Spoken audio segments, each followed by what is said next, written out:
Hello everyone, today we'll cover the topic oxidation ponds. Oxidation ponds are simple ponds without mechanical devices, and these are made up of earthen material, that is simply the soil. So in these ponds the sewage is kept without the help of any other mechanical devices, and so the microorganisms that are present here, these will help in the oxidation of organic matter which is present in the sewage. Now depending upon the microorganisms that are active in the sewage treatment, these oxidation ponds can be classified as aerobic ponds, anaerobic ponds, and facultative ponds. So in aerobic ponds, the aerobic bacteria will be prevailing that works in the presence of oxygen. In anaerobic ponds, the anaerobic bacteria will be prevailing that works without the presence of oxygen. And in the facultative ponds, all the three kinds of bacteria, that is aerobic, anaerobic as well as facultative bacteria will be prevailing. So that is, the facultative bacteria can work either in the presence of oxygen or without the presence of oxygen. So let's see little more about these three ponds. So first is your aerobic pond. So aerobic pond, obviously we want in these ponds the conditions to be aerobic. So for that the depth of these ponds is kept is kept very shallow, shallower than the other two. So the depth is kept between 0.5 to 1.2 meter to keep the conditions aerobic throughout. So some microorganisms, that is aerobic bacteria, will be present in this case, and that aerobic bacteria will use the organic matter as its food and it will stabilize it. So in the stabilization it will convert the organic matter into nitrates, phosphates, sulfates, carbon dioxide, all these. So apart from bacteria or microorganisms, algae is also present in these ponds. So how does algae help in this process? So when sunlight is present, so algae will do photosynthesis. Photosynthesis. So you know, when there is photosynthesis, then oxygen is produced, so that way algae helps the conditions to keep aerobic in these ponds. Now apart from that, these nitrates, carbon dioxide, phosphate, sulfate, these nutrients are required by algae for its growth. So that is, algae will use these nutrients for its growth to produce more algae, and that algae will again produce more oxygen, and this oxygen will again be used by aerobic bacteria. So there is an interdependency between this aerobic bacteria and the algae. So that interdependency is called as bacterial algal symbiosis. So these both are depending upon each other for their survival and for their growth. So that way, with the help of bacterial algal symbiosis, the treatment is worked. Treatment works efficiently in case of aerobic ponds. After that, next is your anaerobic pond.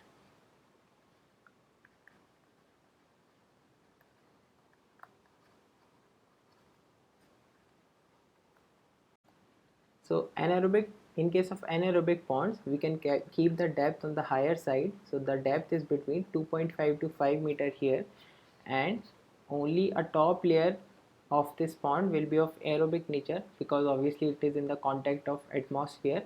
But apart from that, a bigger part of this depth is of anaerobic nature, where the dissolved oxygen is not present. So how does this anaerobic bacteria survives? So the anaerobic bacteria uses the chemically bound oxygen So there are some compounds which have oxygen present in their molecular structure, so that is used by this anaerobic bacteria for their survival. But it does not mean that it can also use the dissolved oxygen if it is present. That it cannot do. It can be done by facultative bacteria. So facultative bacteria can work if oxygen is present, then it will use dissolved oxygen, and if it is not present, then it will use the chemically bound oxygen. But anaerobic bacteria can only use this chemically bound oxygen. So how does the treatment work in case of anaerobic pond? So anaerobic pond, in these ponds the treatment is done with the help of two types of bacteria. First is acid formers that releases acids, and the other is methane formers. So in the first stage, when the organic matter is introduced in the system, so the anaerobic bacteria will convert this the organic matter, the organic matter which is present in the sewage, it will be converted into organic acids with the help of this acid producing bacteria. This is the first stage of decomposition in case of anaerobic treatment. So organic acids such as acetic acid and propionic acid, these are produced in the first stage. Now after that, in the second stage, we have this other type of bacteria, that is methane producing bacteria.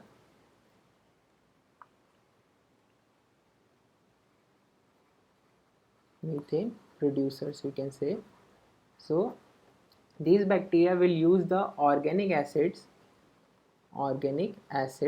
and it will use these organic acids as its food, and it will convert the final product, I mean the organic matter, into methane and carbon dioxide.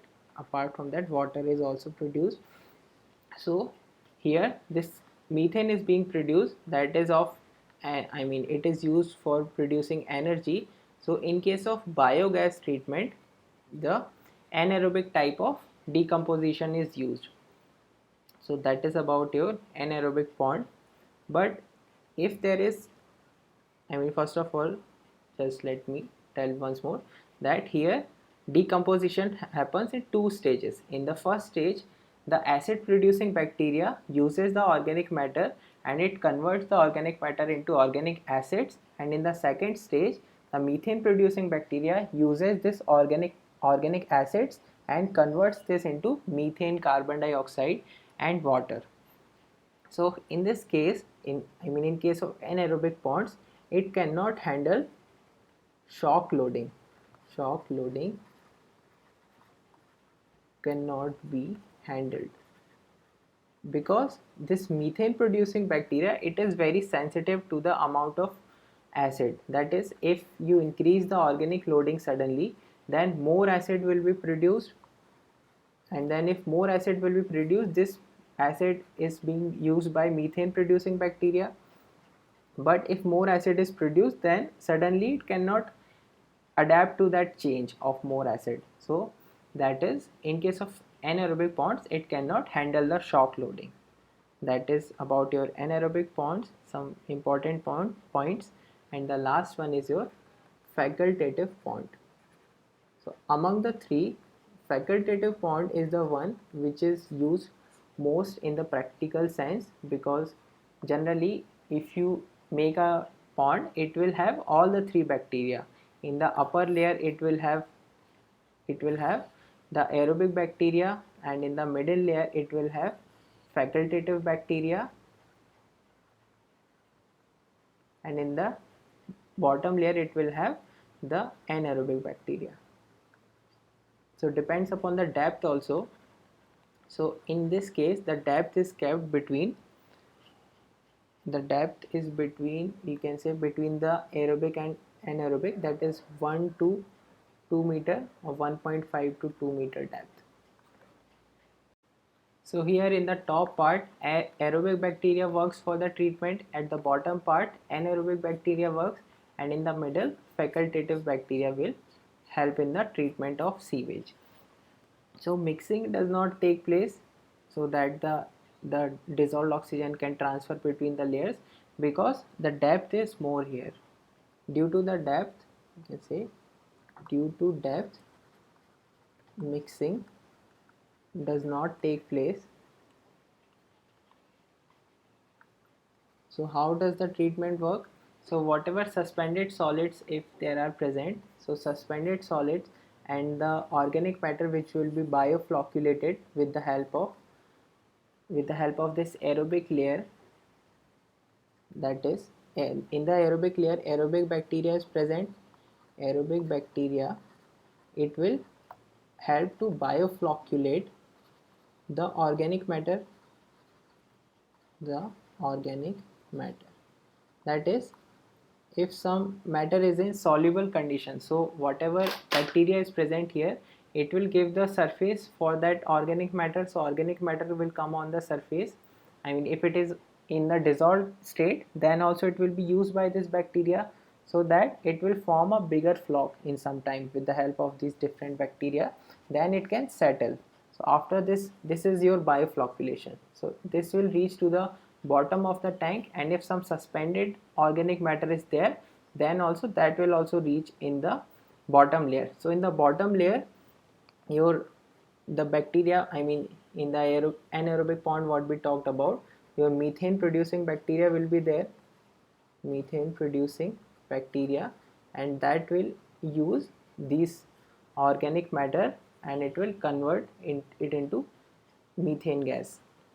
So that's how it will work. And other than that, in the facultative layer, both the things can happen. If some matter is not properly oxidized in the anaerobic layer, that will be done in the facultative layer, and some of the parts, that is this bioflocculation, it can happen in the facultative layer also. Facultative layer. So that's how it works.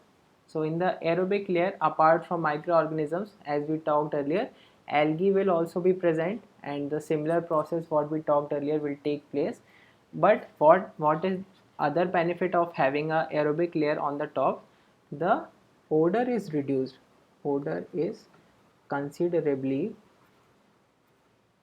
reduced in case of facultative pond, because in case of anaerobic ponds, due to the evolution of these gases, sometimes hydrogen sulfide is also evolved. So because of these gases, odor problem is there in case of anaerobic ponds. But here the sufficient aerobic conditions are maintained, so because of that, these gases do not evolve, and the odor problem is solved if we are using facultative ponds. So this is about the three of the ponds. So one more important point is there, that is, when that 1 kg of BOD, when it is used, then it produces around 0.25 to 0.35 meter cube of CH4.